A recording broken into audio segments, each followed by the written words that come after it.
natureza, como sempre, é muito sábia. Dotou os mamíferos da capacidade de produzir leite para alimentar os filhotes. E cada mamífero produz um tipo de leite, que é específico, único para a sua espécie.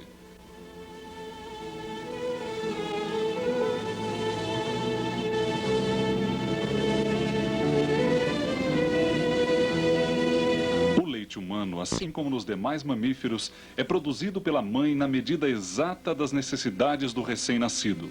É, sem dúvida, o melhor alimento para a criança, do ponto de vista nutricional, promovendo o crescimento e desenvolvimento adequados.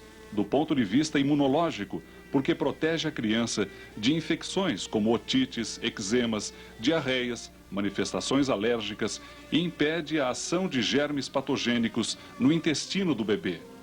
Do ponto de vista psicológico, o leite materno é fundamental, porque promove uma interação através do ato de mamar entre a mãe e seu bebê.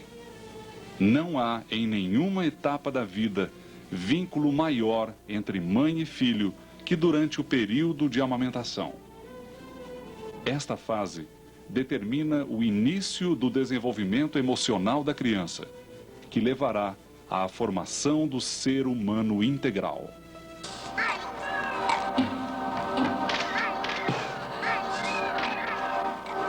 Uma das mais importantes consequências do desmame precoce é a desnutrição proteico-calórica e sua frequente associação com processos infecciosos de repetição. A desnutrição proteico-calórica está entre os maiores problemas médico-sociais enfrentados pelas equipes de saúde, que atuam tanto em ambulatórios da periferia quanto em hospitais pediátricos. Uma das maneiras de se fazer a profilaxia da DPC é a adequada alimentação do lactente.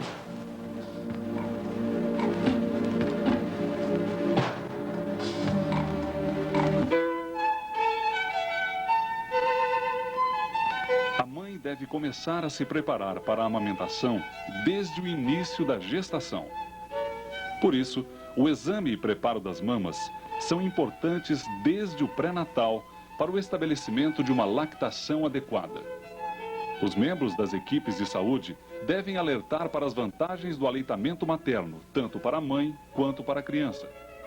Importante lembrar que o aspecto de água de coco que o leite apresenta não significa que ele seja fraco. Alguns cuidados no que se refere à higiene devem ser destacados para a gestante.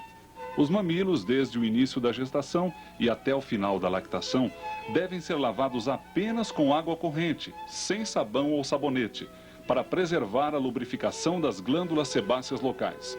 Não é necessário usar óleos ou emolientes. As unhas das mãos devem estar sempre curtas e limpas para não ferirem a pele sensível dos mamilos. O sutiã, durante a gravidez, deve ser de algodão e de número maior que o habitual, e com alças curtas, para manter a localização natural e evitar o deslocamento das mamas. Para o espessamento da pele dos mamilos, a gestante deve expô-los ao sol todos os dias no período da manhã.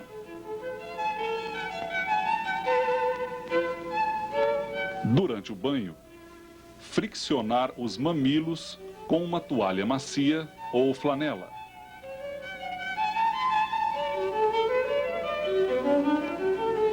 Esse cuidado previne fissuras no período da lactação.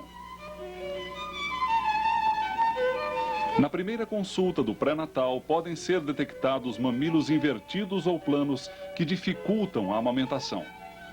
Neste caso, a mãe deverá 3 vezes ao dia, com os dedos indicadores colocados na areola primária, puxar a pele para os lados e depois para cima e para baixo ao mesmo tempo. Esse exercício será repetido várias vezes, mudando-se a posição dos dedos na mesma mama. É a manobra de Hoffman. Segurando o mamilo com os dedos polegar e indicador, tracioná-lo para frente com delicadeza várias vezes. A mãe deve fazer uma janelinha no sutiã de algodão na altura onde fica alojado o mamilo.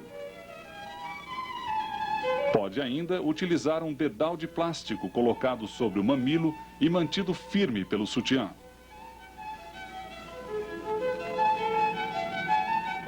produção láctea está diretamente relacionada com a sucção, que é seu melhor estímulo. Mamadas frequentes e esvaziamento frequente das mamas.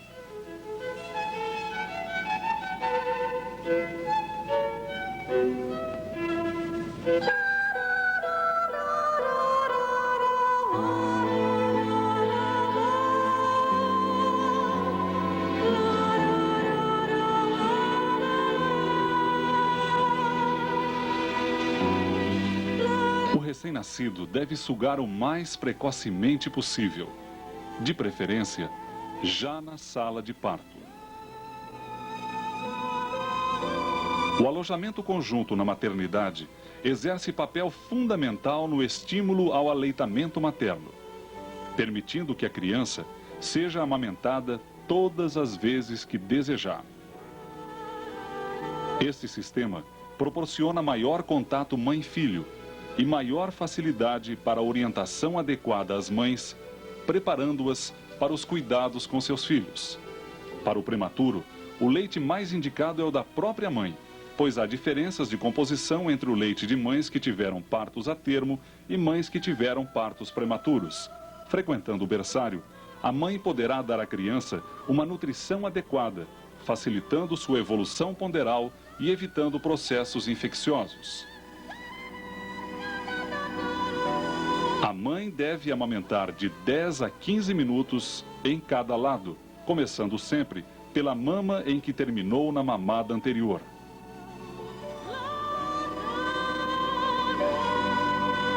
Introduzir na boca da criança não só o mamilo, mas também a areola, tomando cuidado para não encostar a mama no nariz da criança, dificultando a respiração. Se a sucção estiver difícil, em função das mamas estarem tensas, a mãe deve massagear a areola, retirando um pouco de leite.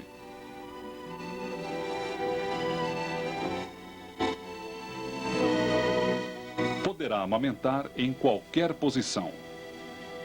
Deitada ou sentada, desde que se sinta confortável.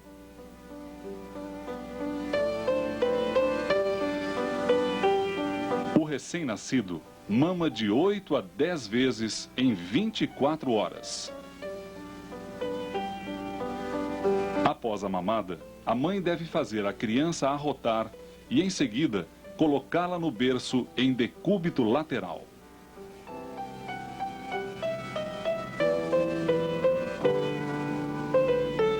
A dor nos mamilos nos primeiros dias é frequente, mas diminui posteriormente.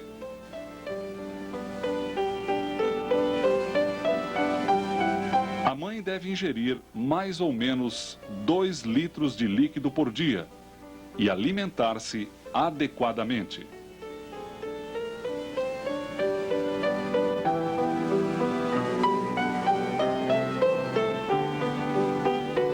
Para interromper a mamada, a mãe deve introduzir seu dedo mínimo no canto da boca, pressionando levemente. Deve estar convencida de que a sucção estimula a produção láctea, pois há uma relação direta entre a quantidade de leite e a frequência de sucções. A presença do pai exerce um papel muito importante durante a fase do aleitamento. O carinho e a atenção são 2 fatores que levam a mãe a adquirir mais confiança no processo da amamentação. A ansiedade e a preocupação da mãe provocam uma queda na produção do leite. Se a frequência das sucções for constante, em 2 a 3 dias, a produção láctea tende a aumentar novamente. Algumas mães muito ansiosas e preocupadas costumam dizer que seu leite é fraco ou que está secando. A criança chora, diminuindo a confiança da mãe sobre a qualidade e quantidade do leite.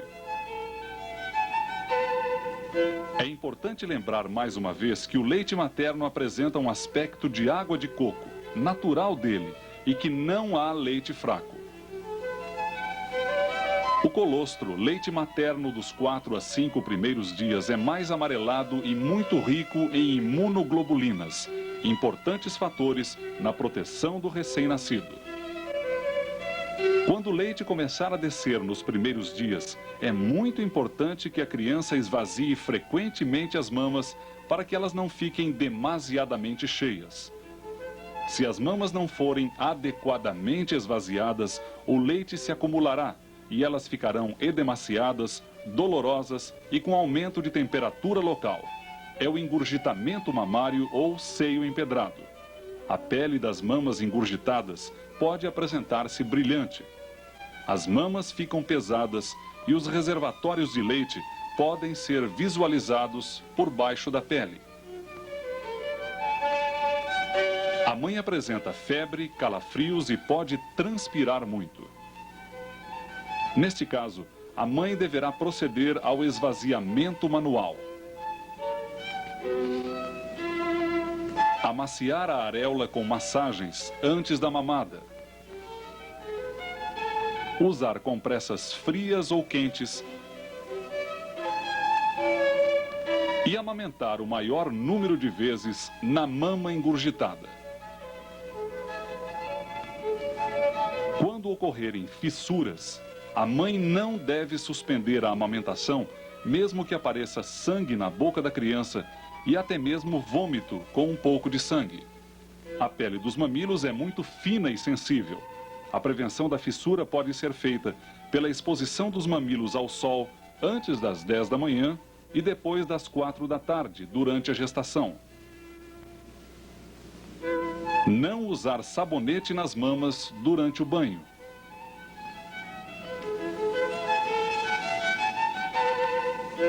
A mãe não deve utilizar sutiã de nylon, preferindo o de algodão. O uso de bomba é contraindicado e as técnicas corretas de amamentação devem ser observadas.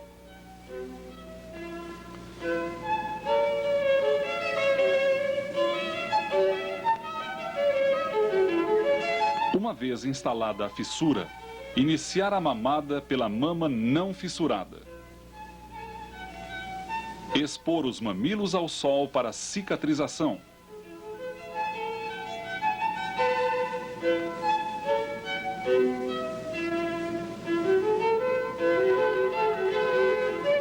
Mudar a posição da criança durante as mamadas.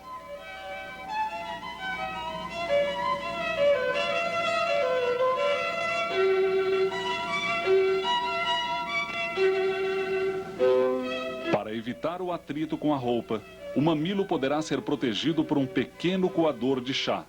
O uso de pomadas não é indicado, porque não oferece resultados satisfatórios. A vitamina E gelatinosa tem um bom efeito local nas fissuras. Até os 6 meses de vida, não é necessário acrescentar outros alimentos, nem mesmo água ou chás. A partir dos 6 meses, a criança deve receber outros alimentos, mas o leite materno permanecerá como refeição láctea.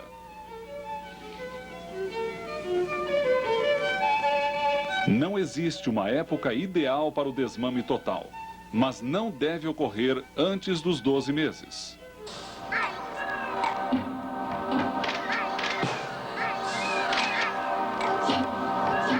O aleitamento materno só é contraindicado nos casos de psicoses, infecções maternas agudas, contagiosas ou muito graves e doenças infantis extremamente raras. Nos casos de tuberculose bacilífera e hanseníase, o contágio não se faz pelo leite materno, e sim pelo contato mãe-filho. Portanto, a contraindicação só deverá ser observada nos casos em que for possível separar a mãe da criança.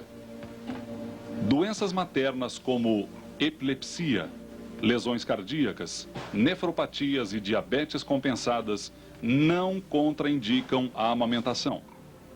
A indicação de medicamentos para a mãe que amamenta deve ser criteriosa, não sendo justificável a suspensão do aleitamento materno quando a mãe estiver tomando medicamentos. A maioria das drogas ingeridas pela mãe é excretada no leite materno.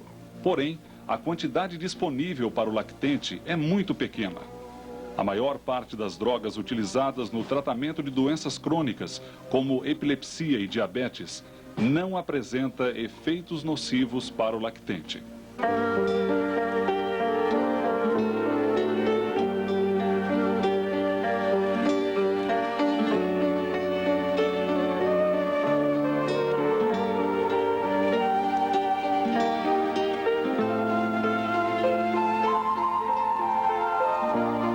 Segundo a consolidação das leis do trabalho, nos estabelecimentos em que trabalham pelo menos 30 mulheres com mais de 16 anos de idade, haverá um local apropriado onde seja permitido às empregadas guardar seus filhos sob vigilância e assistência durante o período da amamentação.